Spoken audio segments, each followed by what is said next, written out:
There's a great TED talk by Celeste Hadley called 10 Ways to Have a Better Conversation, where she says, many of you have already heard a lot of advice on this. Things like look the person in the eye, think of interesting topics to discuss in advance, look, nod and smile to show that you're paying attention.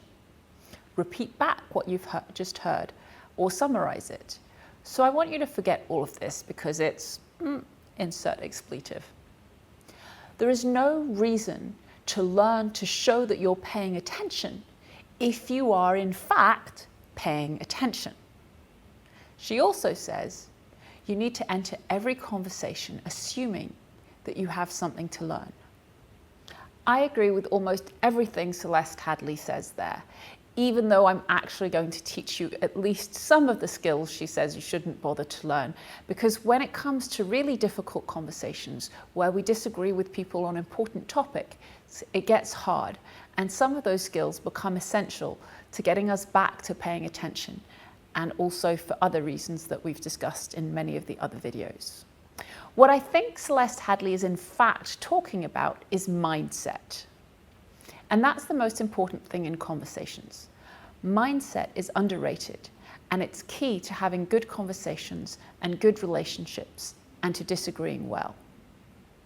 In order to have good conversations and to be able to disagree well, the key is respect. Respecting yourself and respecting other people, whether or not you respect their opinions. The ideal is mutual respect. With mutual respect, you can have the best conversations and disagree well. You can really be looking at a problem and trying to find the best solution. You can improve your thinking and your learning. You can try to understand each other and where each of you may be coming from and the lens that you're seeing the world through. Conversations involving mutual respect are immeasurably powerful. But what if there isn't mutual respect? There are different points of view on this, and I'll put both forward so you can decide for yourself. Some people think you need mutual respect in order to disagree well, in order to enter into a conversation on difficult topics. There needs to be a starting point where both people are entering in good faith and respect each other. And to be honest, technically, if we're talking about disagreeing well, then they're probably right. But my question is, do you need respect in order to start a conversation with someone? Sometimes this isn't possible, but you may still want to have a conversation or think it's worthwhile giving it a go. From my perspective, I think you might sometimes choose to have a conversation with someone who doesn't seem to be showing you much respect. You don't have to have that conversation, but you might want to. By respecting them as well as yourself, and applying some of the skills you're learning on this course, you increase your chances that they will grow to respect you and listen to your opinion. Although, of course, there are no guarantees. Sometimes we make the world a better place by doing that, but it's not our obligation, and you have to feel into what's right for you. And as long as you're physically safe and feel psychologically okay, you have an interesting choice to make. How do we respect people who have different views to our own? That may be easy if we're talking about whether you prefer chocolate or vanilla ice cream.